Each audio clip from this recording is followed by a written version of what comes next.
Mike versus the world. This topic: should Jimbo Fisher be fired? Should we just get rid of this whole charade, get him out of Texas A&M, and move on with our lives? Mike, I say yes. You might as well cut bait at this point. It's clearly not working. He has every resource available to him. He has everything at his disposal. He still can't figure out a way to get together. He hasn't either selected and or developed a quarterback at this point. Everything else around him is getting better. Tennessee is getting better. Alabama is Alabama. Georgia is Georgia. He's going to have Oklahoma and Tennessee join the SEC in a couple of years. This is the time now. Get out from Jimbo's money. Pay him his money.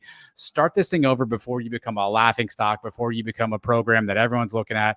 The Jimbo memes are out there already. It's clear this just did not make sense. I applaud the splashy hire, bringing him over from Florida State, getting him his cowboy boots. That was all fun and gandy. It was great to see him and Nick fight. It's just not working on the field. I think it's time to move Jimbo on to his next pasture. Yeah, and listen, I'm not a big fan of Jimbo Fisher, but I'm going to say the opposite. And there's one reason I'm going to say that, and it's recruiting. So here's the historic value of recruiting is that talent wins national championships, not great coaches. Ed Orgeron had an unbelievable amount of talent in 2019. I don't think he's a very good coach. I think he's a good position coach, maybe a good coordinator, not a great head coach, but he had a juggernaut. Texas A&M is currently in the top 20 in recruiting for this year. I think they're going to finish top 10. They had the number one recruiting class last year. We're starting to see a lot of these true freshmen making a huge impact at Texas A&M. Now, they suck. They're 3-3, okay? And they've been very disappointing, and the loss to App State is inexcusable. But this guy's got the recruiting rolling. So you cut bait with him, right? Unless you make a huge hire. Texas A&M recruiting is going to take a dip, and you're going to set your program back 2 years. Let him settle on a quarterback. He's extremely stubborn. We've talked about Nick Saban, how stubborn he is. Jimbo Fisher's ego is probably 10 times bigger than Nick Saban's, which is impossible, but true. Haynes King, he thinks he can develop into a quarterback, but he's got a guy named Connor Wegman, who's a true freshman quarterback that's waiting in the wings that I think could be the guy. Why? He's the best quarterback he's recruited since he had Jameis Winston at Florida State. And you think, well, that's 10 years, 8 years, really. Why has it taken so long for him to recruit a good quarterback? And that's on Jimbo, but I'm not going to really go into the development of Kellen Mond and the injury, DeAndre Francois at Florida State. I'm not going to get into all that garbage. He's got a talented quarterback. I think he could develop him. Recruiting is going too well to get rid of this guy right now. As much as I don't really like him. Yeah. Well, here's the only flaw. I think I heard you say that we should keep Jimbo because talent can supersede coaching. And the reference point you gave me was the 2019 LSU team, which is probably one of the top 3 college football teams of all time. Are you telling me that Jimbo is sitting on one of the top 3 college football teams of all time right now, Texas A&M? I don't think we knew that. I don't think that's a comparable. That looking back at it, I don't think you can compare to that. Listen, we didn't know that. Justin Jefferson, a forgotten recruit who didn't have the academics to get into school and was a 2-star by some services. Joe Burrow was a 3-star mid-level quarterback that had to transfer out of Ohio State because he couldn't win the job. We didn't know this perfect storm. Clyde Edwards-Helaire was a 5'6", 3-star running back. We didn't know. We knew Jamar Chase was good. We knew some other guys were good. We didn't know that this was the perfect storm of the perfect football team and that Joe Burrow would turn into the perfect college quarterback. We had no idea. And maybe you could say Joe Brady did it, or maybe you could say Ed Orgeron did it, or whatever, who you ever want to say. I'm just saying talent. Like, there is a precedent for top recruiting classes winning national championships. 2002 Texas, number one recruiting class. Mac Brown wins the title with Vince Young.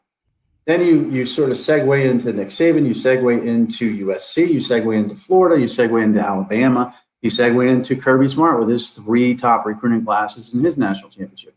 Jimbo is building the roster that has enough talent to win a national championship, not this year or next year, but maybe he won't be around for that. Yeah, he won't be around for that, though. But if you get rid of him, you're going to give up that opportunity, I think. Bad coaching can also make good talent look terrible, right? We see it year over year, right? We see this happen all the time. I know it's not comparable, but look at the Giants in the NFL right now. The Giants basically did nothing but change out their head coach and Brian Daboll. All of a sudden, they're a great football team. They have the exact same weapons, right?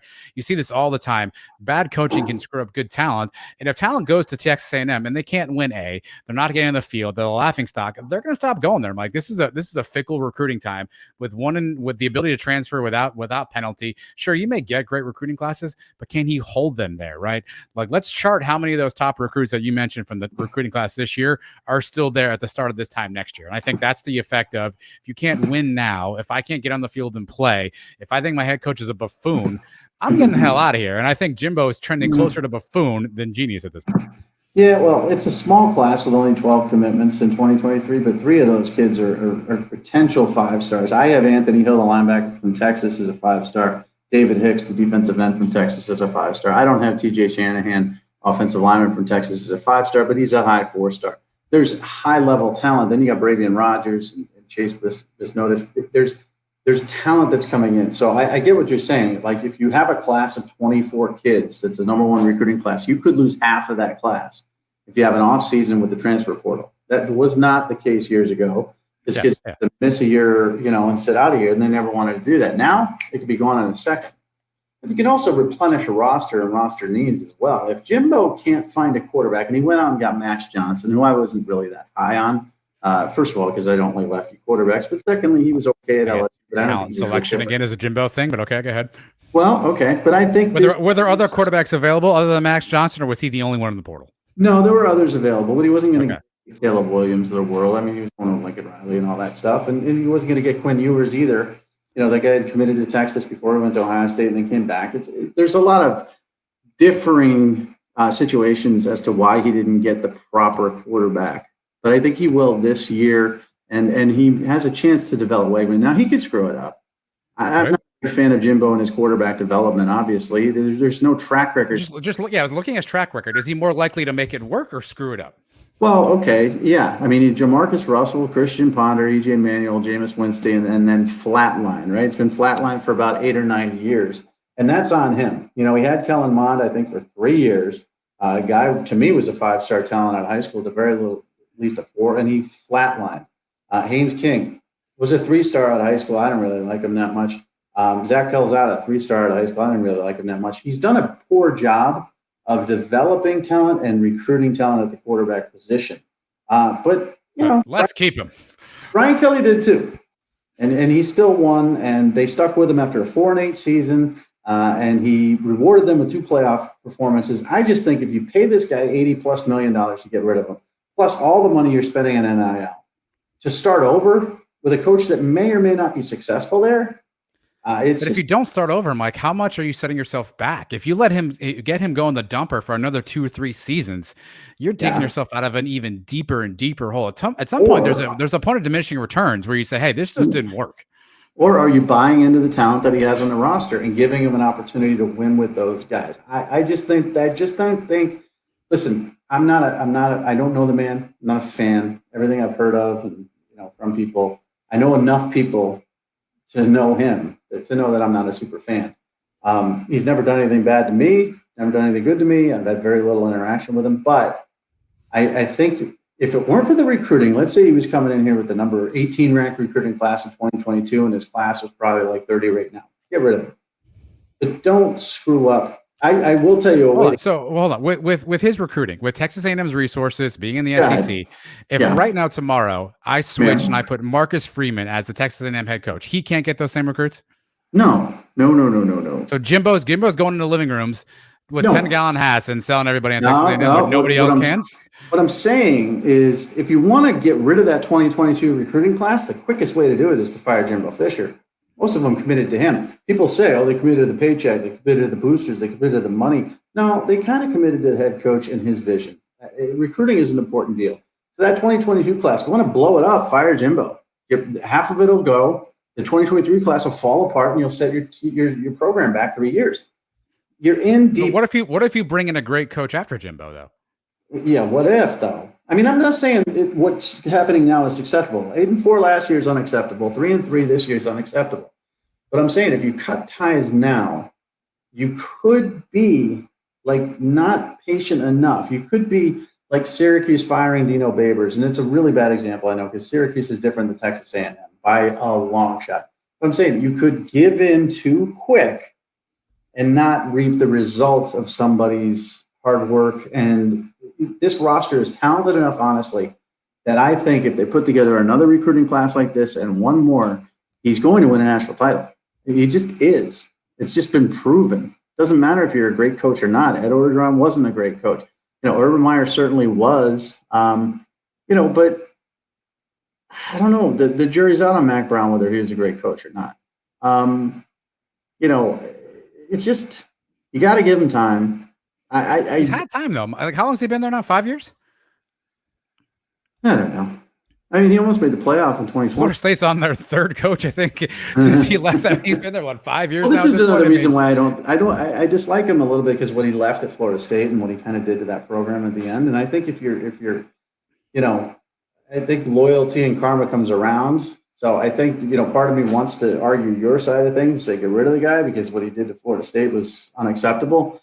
But I also think if you're the Aggies, like, you've got a lot of money in this guy, you got a lot of money in these classes. You don't want to just pull the plug. But see, you said Syracuse earlier. If you were Texas A&M in the ACC, then I say yes, fine, be patient. You're in one of the top 2 conferences in all of college football, and it ain't number 2, right? If you don't make a move quickly, you are going to get buried by the Tennessees of the world, who came out of nowhere with a nowhere coach and Josh Heupel to be fantastic. You've already got Lane Kiffin. Now maybe he leaves at some point. Who knows? Knocking around. Mike Leach is pretty talented. Again, you're bringing Oklahoma and Texas if they ever get it figured out.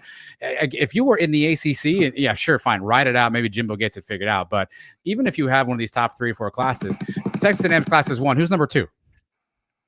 Probably Alabama, right? It's probably Ole Miss. Last right? year, probably yeah, other schools in the Alabama, exact same Georgia, conference, right? Yeah, Alabama, Georgia, then LSU. I'm playing piece to piece here. At that point, then give me the coach advantage over the talent advantage. If I got 2-1, but I got Nick Saban at 2 and I got Jimbo at 1, it's a wrap. It's over. It's Alabama. But Texas A&M, in fairness, has never sniffed the number 1 recruiting class. They've always finished in the 9, 10, sometimes outside the top 10.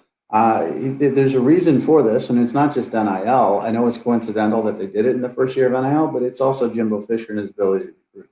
Guy can recruit. When he's focused and wants to be great, he can be great.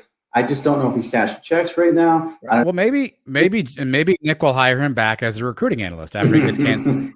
He's got. They could win out. They could beat South Carolina. They beat Ole Miss. They could beat Florida. And I say could. Ole Miss is obviously not easy. Florida, Auburn, UMass, LSU, all these winnable football games. Have a 9-3 season, and everybody forgets about this. I just think it's too soon.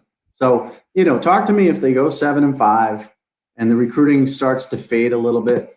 But, man, they just won recruiting battles for Anthony Hill.